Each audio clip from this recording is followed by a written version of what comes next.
Hey everyone, welcome back. Stick around because we've got a really cool little build here. This is the Folland Gnat T.1, done up as the trainer for RAF in those cool, what I'd call raspberry ripple kind of colours. You can see here on the box you've got the scheme going through to 91. This was a really popular plane. Red Arrows were flying these in the 60s. There's some cool YouTube videos out there. Have a look at if you don't know much about the plane. It's one of those ones I think a lot of people before my time especially have what you would say sentimental feelings for, but it's very cool. The kit itself isn't perfect. I think it's 2012, 2013, and Airfix has that, at least to me, there was a period there where I'd say they weren't 100%. Actually, I'd say, I wouldn't even pick on Airfix. I'd say across the industry, there was almost a switch over in tooling, so some of the manufacturing wasn't as good in some places at some points. I'll leave it at that. Comes with two little pilot figures. You're not getting super detail at this price point. I'm always hesitant to say cheap, but inexpensive, and they're nice little kits. So like you can see here, you get really nice finish. The only thing is, as usual, you've got to put in a bit of work on some of the cheaper kits. Yeah, there I did it. I said it, cheaper.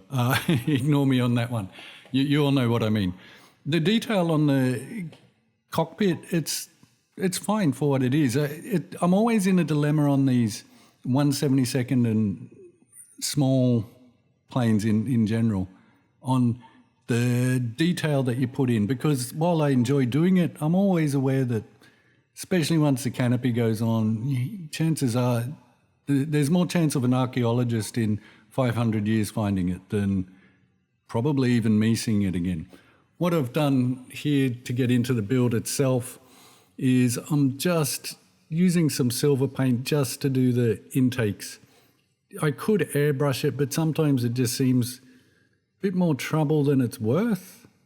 You can go either way. It's not a big deal, but especially for something like that. For completeness sake, I do like to do the internal painting, but cleaning paint up and all that when I can just put a few dabs of paint, yeah, not convinced that it's always worth it. The fit, it's average, I'd say, average. And for some reason I was thinking about this. The intakes seem to cause a lot of manufacturers' problems. In this case, it's another one where the fit around the intakes just isn't what I'd say it probably should be. The rest of it generally goes together. The problem is that when your intakes are not lining up, it just adds an extra layer of work in finishing, especially if you want to get a good result, because they stick out. You can't really hide that side of it. So as you can see here, I'm just doing stock standard paint job. Again, I'm not going into super detail here, but I do like, again, just for completeness, to make sure I'm doing the cockpit properly. I think also sometimes I view these smaller kits as just practice. I think that's always a good way to view it. Even if you know no one's going to see it again, it gives you the opportunity to practice, try some new techniques. As you can see here, these are just decal instrument panels. As I've mentioned in nearly every video, I don't mind that. I got no big issues at all. I'm using a mix of paints. That was MIG, white, and basically khaki just for the uniforms. The figures,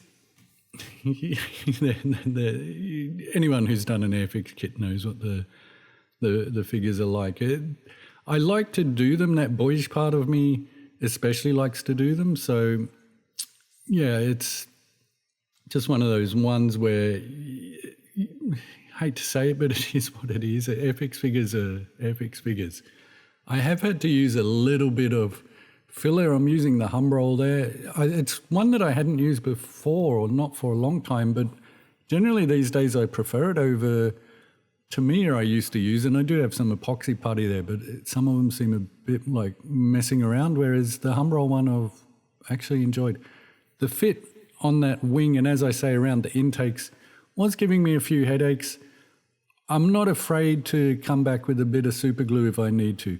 One heads up I'd actually say there after seeing that clip is generally I wouldn't use the applicator or whatever you're using for your super glue direct. I'd normally dab it on put a drop on a piece of paper or something and toothpick it on, but sometimes I get a bit impatient. I'd also say that I have tried a lot of the specialist CA glues and everything. In the end, for most of what I do, I'm quite happy with just the household supermarket super glue CA that I pick up around the place. Ignore that beeping.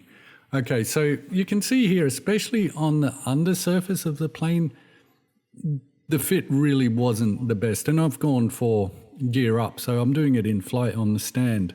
So maybe that added just that little bit of the fit wasn't as good. Canopy was fine, no great issues there. I do take a bit of care. One interesting thing, I was again thinking about this, is that I noticed probably about 4 or 6 months ago, whenever it was, that the canopies was one of those bits where I was getting gaps and not quite happy with. So in probably the last dozen or so builds, I've really taken a bit more care on the canopy and the fit from the canopy to the fuselage. This one here, if you're not familiar with the Folland Gnat, it has a central headlight right on the nose. So that's why there's that clear part. I didn't get too caught up in silvering it or anything like that, but just be aware if you are doing this kit that is a silver, landing light, headlight, whatever you call it.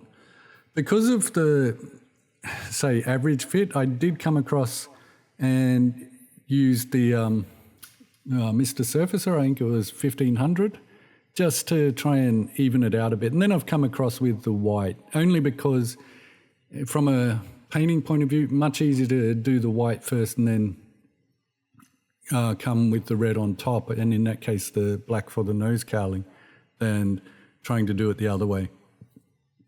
You can see my crazy masking there. So I've prepared it. What I've done there also is, because this calls for signal red, which I didn't have, but having a look at some photos and everything, I took a bit of a best guess that it was a red that seemed a bit more yellowed.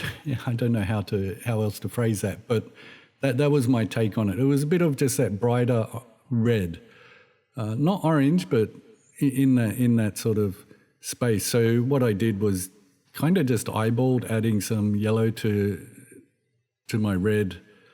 So there you can see the masking coming off. That's always really cool when it's getting to this point. Really quite thrilled. This is always my favorite part of the build. It's easy to get a bit impatient at this point, but especially with all that masking, sometimes easier just to step away. And it is just a really cool scheme that I guess it's a Raspberry Ripple. I think of the Canberra Bombers and all that from that period as well. I think they had that sort of scheme. Canopy, as I say, it's interesting, and this is just my take on things, that if you're sort of a bit more, I know in the modern day and age you're not meant to be self-critical, but kind of screw that. If you are honest with yourself about your strengths and weaknesses, you will find improvement. So in my case, I knew my canopies were not as good as I liked, so I have just been taking that bit of extra care. And the nice thing is you start to see a bit of improvement over time. So that's where it's at this point.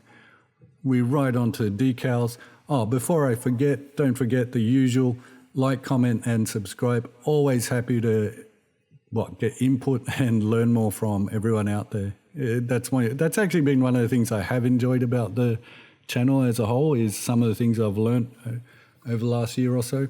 So definitely do hit me up in the comments, anything like that, the feedback, all of that, I really do appreciate. There's the roundels going on.